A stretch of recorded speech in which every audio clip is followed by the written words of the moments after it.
కంచగచ్చిబౌలిలోని HCU భూముల్లో పర్యావరణ విధ్వంసంపై జాతీయ మానవ హక్కుల సంఘం చర్యలు చేపట్టింది. ఈ అంశంపై రాష్ట్ర ప్రభుత్వం పోలీసు అధికారులపై కేసు నమోదు చేసింది.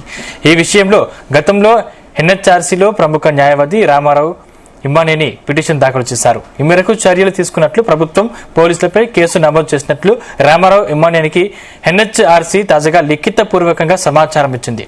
గతంలో చేసిన సర్వే స్కెచ్లో ఈ ప్రాంతంలో 27 ఎకరాల సరస్సు, 134.28 ఎకరాల షీట్ ర్యాక్స్, 2.33 ఎకరాల కుంటతో పాటు రాష్ట్ర జంతువు మచ్చల జింకలు కూడా ఉన్నాయని, ఈ జింకలు ఇప్పుడు ప్రమాదంలో పడ్డాయని న్యాయవాది ఎన్హెచ్ఆర్సీకి ఫిర్యాదు చేశారు.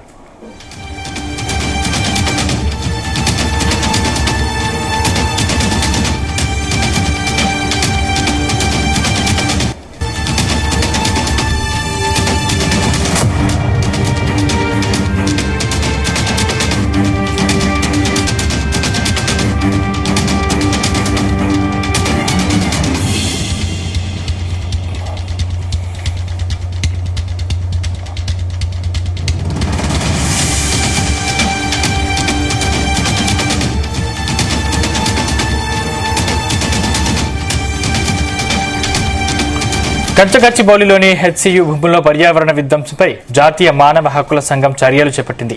ఈ అంశంపై రాష్ట్ర ప్రభుత్వం పోలీసు అధికారులపై కేసు నమోదు చేసింది. ఈ విషయంలో గతంలో ఎన్హెచ్ఆర్సీలో ప్రముఖ న్యాయవాది రామారావు ఇమ్మానేని పిటిషన్ దాఖలు చేశారు.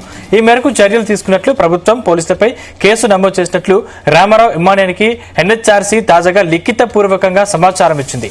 గతంలో చేసిన సర్వే స్కెచ్ లో ఈ ప్రాంతంలో 27 ఎకరాల సరస్సు, 134.28 ఎకరాల షీట్ ట్రాక్స్, 2.33 ఎకరాల కుంటతో పాటు రాష్ట్ర జంతువు మచ్చల జింకలు కూడా ఉన్నాయని, ఈ జింకలు ఇప్పుడు ప్రమాదంలో పడ్డాయని న్యాయవాది ఎన్హెచ్ఆర్సీకి ఫిర్యాదు చేశారు.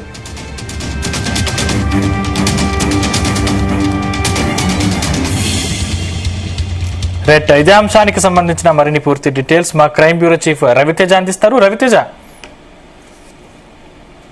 ఎస్పీఏ కంచె భూముల పైన కేంద్ర పర్యావరణ శాఖ దీనిపైన స్పందిస్తూ పోలీసులపై కేసు నమోదు చేయాలన్నట్టుగా కూడా ఆదేశిస్తున్నట్టుగా తెలుస్తుంది. అక్కడ పోలీసులే దగ్గరుండి ప్రభుత్వానికి సహకరించి అక్కడ అడవుల్ని పూర్తిగా నరికివేయడము, చెత్తనంతా కూడా తొలగించడము, ఇదంతా పోలీసుల పర్యవేక్షణలోనే జరిగింది అంటూ కూడా కేంద్ర పర్యావరణ శాఖ వచ్చినటువంటి రిపోర్టు, వారు సేకరించినటువంటి వివరాలన్నింటినీ తెలియజేసుకొని ఇక్కడ పర్యావరణాన్ని దెబ్బతీయడానికి ప్రధాన కారణం పోలీసులే అంటూ కూడా పోలీసుల్ని బాధ్యులను చేసి వారిపైన కేసులు నమోదు చేయాలన్నట్టుగా కూడా కేంద్ర పర్యావరణ శాఖ ఈ నిర్ణయానికి వచ్చినట్టుగా తెలుస్తుంది.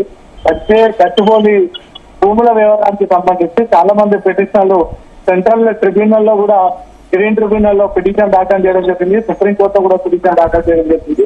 దీనిపైన తెలంగాణలో నెలకొన్నటువంటి పరిస్థితుల పైన కేంద్ర పర్యావరణ శాఖ తెలంగాణ హెచ్సియు భూముల్లో ఏం జరుగుతా ఉంది అనేది పరిశీలించి వాటిపై రిపోర్ట్ తెప్పించుకొని రివ్యూ చేసి ఇది ఎవరి కారణంగా జరిగింది, ఎవరి నేతృత్వంలో జరిగింది అంటూ కూడా పూర్తి స్థాయిలో నివేదికలు ఆధారంగా తీసుకొని పోలీసుల నేతృత్వంలో జరిగినటువంటి వీటన్నిటిపైన తొందరగా పోలీసుల పైన చర్యలు తీసుకోవాలన్నట్టుగా కూడా ఇప్పటికే రాష్ట్ర ప్రభుత్వానికి కేంద్ర పర్యావరణ శాఖ ఆదేశించినట్టుగా తెలుస్తుంది. దీంతో పోలీసుల పైన త్వరలో కేసులు నమోదయ్యేటువంటి అవకాశం ఉంది.